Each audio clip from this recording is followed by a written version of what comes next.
Yes, it was just 20 naira that Francis Eze used to buy 10 measures of groundnuts to start his business. That has today grown to be a major source of income and his own employment. This September makes it 39 years that he embarked on this venture.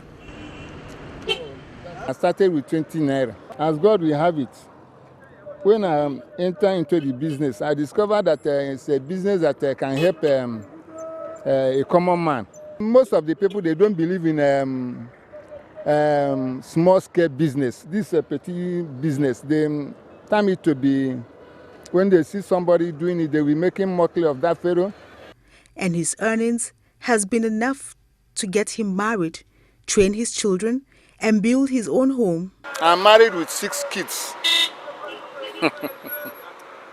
And God has been keeping both of us through the business. I first came across Francis Eze, popularly known as Papa, at the Federal Secretariat, Abuja. My attention was drawn to him by the large number and caliber of patrons who drove or stopped by to snack on his specially prepared groundnuts and the unique way of packaging.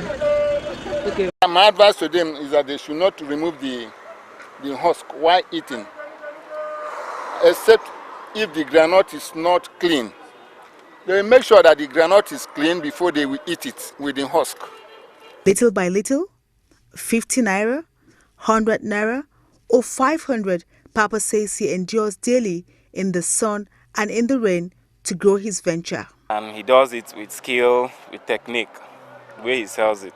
And like he said, he also advised not to peel the groundnut white. I don't know why, but he says it's more nutritious. It brings out what we call the dignity of labor, as long as it is legitimate. To the average man, he will say this man is selling groundnuts, but with a lot of pride if you look at it. One day I came to check on Papa, but instead met a younger version of him.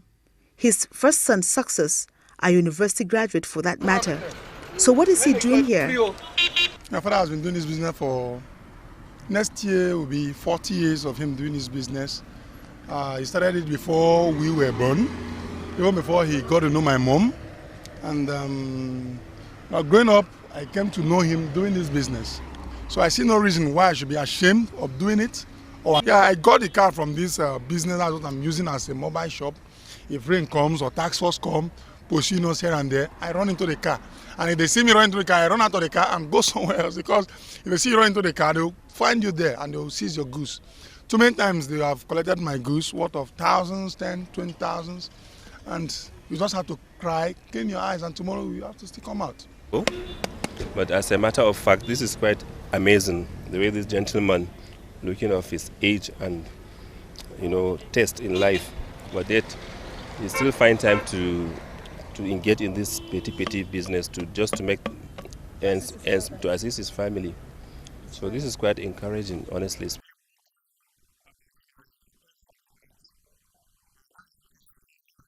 While I was still interacting with Success, something interesting happened.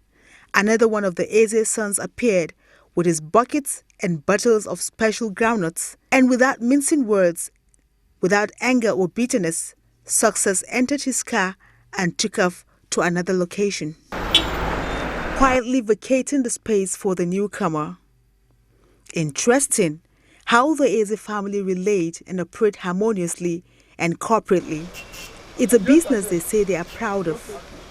I'm here today because my dad is not too strong, and as a son, I just have to take from where he stopped, because I've seen that this business, no time to be shy about it. He has given me whatever I want, and as a young guy like this, I know many of my mates won't be able to do this because they will be feeling shy, but I'm proud of this business.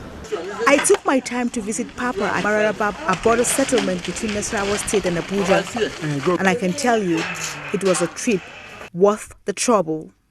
Oh, so this is it. Okay. That's our product. Okay. These are nation undivided and poised. We will take us time. Asking my fellow Nigerians to look unto God in this present condition in which we are, not unto man, believing that with God all things are possible. I was most intrigued by Papa's last son, Bride Francis Eze. As my daddy used to train us. By the grace of God, I know how to fry a small quantity of it. Though only 12 years old, Bride is not only following in his father's footsteps, but already designing and constructing his own stuff to realize his dream of becoming a construction engineer, as he puts it. Construct it for a living at night. In case of my dad and mom, they are using the toilet touch they bought. I can do this one personally for myself.